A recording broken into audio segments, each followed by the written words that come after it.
Bonjour et merci d'être là aujourd'hui avec nous dans votre émission inédite Le secret du bien-être. Si l'envie de prendre des bonnes résolutions et de faire du sport est souvent au summum avant les vacances, il arrive que l'on soit perdu quant aux nombreuses activités sportives mises à notre disposition. Alors comment se décider et ne pas se tromper? Comment choisir l'activité la mieux adaptée à son cas? Nous sommes allés voir Chris, coach sportif à Jarry, pour en parler. Bonjour Chris. Bonjour Marie. Alors aujourd'hui il existe de nombreuses activités sportives, des activités sportives d'endurance, des activités sportives de force ou bien d'agilité. Est-ce que vous pouvez nous en dire plus? Après de l'activité, il faut faire un choix suivant ses objectifs et aussi par la suite ce qu'on voudrait faire, si c'est de la compétition ou simplement pour le plaisir. Donc en fonction de son physique et ses capacités, on peut choisir soit... Déjà, en fait, il faut se préparer.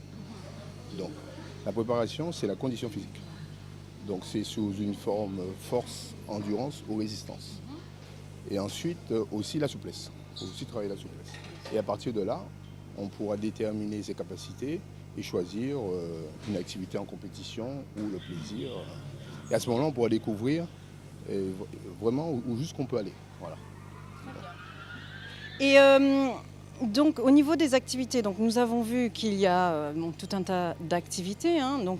Par contre, comment choisir, tout un choix d'activités, comment choisir ces activités sportives? En fonction de quoi peut-on faire un choix? En fonction de ses intérêts. Les intérêts, c'est comme je disais tout à l'heure, ses capacités.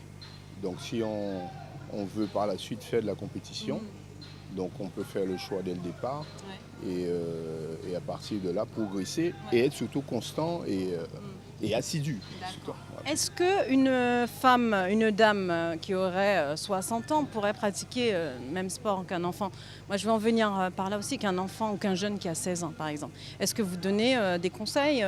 Comment aussi faire en sorte que aussi la personne puisse... continuer à faire du sport, avoir envie de continuer à faire du sport pour qu'elle choisisse au mieux son activité? C'est ça, c'est cette question-là. C'est là que je vais en venir en fait. J'aimerais que si quelqu'un choisit une activité sportive, c'est bien beau de commencer à en pratiquer une, mais il serait bien de continuer sur la durée.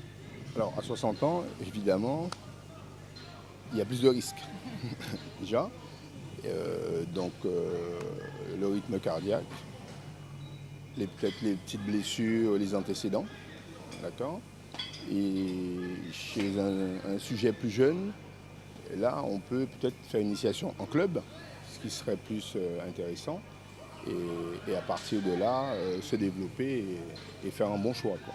Donc pour une personne plus âgée, moi je conseille la remise en forme, voilà, la remise en forme et le maintien de la forme, c'est-à-dire tout ce qui est en forme gym, tonique, stretching, musculation, pliométrie avec le poids du corps ou musculation légère et une hygiène de vie constante, un maintien de l'hygiène de vie. Voilà. Où serait-il préférable de pratiquer son activité sportive préférée, Chris? En termes d'activité ludique, je dirais qu'on est sur une île, donc c'est très agréable de pratiquer en extérieur. Parce qu'aujourd'hui, on trouve un peu de tout, des sites appropriés, des aires d'aménagement, et aussi c'est du bien-être. Parce qu'il y a des gens qui préfèrent la nature, soit en montagne, soit au bord de la mer, ou des aires aménagées. Après, pour les gens qui ont plus de conviction et qui veulent vraiment passer un cap, donc c'est vrai que dans les salles de musculation aujourd'hui, on trouve un peu de tout. Pour le matériel approprié, et des cours spécifiques, etc. Et où on peut travailler bien sa condition physique et aussi la musculation en préparation physique. Voilà. Donc c'est au choix, suivant si on aime plus la nature, la montagne, et phénomène de groupe, se dépenser d'une certaine manière. Oui, tout ça, c'est vrai que ça joue énormément. Ça dépend du mental et des objectifs, surtout. Voilà. Tout à fait. Et donc ce qui est aussi de la motivation, ça joue aussi sur la motivation. Oui, il y a des gens qui ont besoin de motivation de groupe. Il y a des gens un peu plus solitaires qui préfèrent aller courir seul ou faire de la musculation. Tout dépend de sa motivation effectivement personnelle, son développement personnel. Et donc ça sert à ça d'avoir des coachs comme Chris, n'est-ce pas? Oui, tout à fait. Donc le coaching en fait c'est assez personnalisé. Et ce que ça peut apporter dans l'ensemble, c'est aussi la connaissance pour soi-même par la suite. C'est-à-dire si on veut vraiment continuer et développer sa personnalité, son mental, un travail plus perfectionné au niveau de l'alimentation, la nutrition et aussi des performances. Donc le coaching, ça sert à ça, bien réaliser les exercices, avoir une bonne conduite, une vie saine et surtout un bon apprentissage. Parce qu'il ne suffit pas d'être juste coaché, il faut aussi comprendre. Le coach doit expliquer, il faut comprendre, développer son mental, sa détermination et ça sert à ça. Et souvent faire du sport seul, c'est pas évident pour tout le monde. Donc le coach est là pour ça, pour vraiment tout ce qui est complémentaire. Quel serait pour vous le conseil bien-être aujourd'hui? Mais le conseil bien-être, c'est penser quand même à soi. Donc l'hygiène de vie, c'est à long terme. Donc ça comprend plusieurs paramètres. Déjà le souci du bien-être, ne pas tomber malade, renforcer son mental, son organisme et choisir les bons produits, ça c'est important pour la nutrition. Et avoir ce réflexe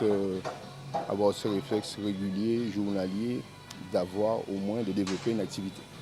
Voilà. Et ça c'est important pour le bien-être, pour la santé, pour le psychisme, c'est très important. Et la condition physique, condition générale. Eh bien, merci beaucoup Chris d'avoir accepté de répondre à ces questions pour Le Secret du Bien-être, émission spéciale sur le sport. Merci beaucoup. Merci. Voilà, cette émission est terminée. Merci de nous avoir suivis. Merci également à l'Auberge de la Vieille Tour de nous avoir accueillis dans ses locaux. Merci à la boutique Beauty Style Accessoires pour la tenue et les accessoires.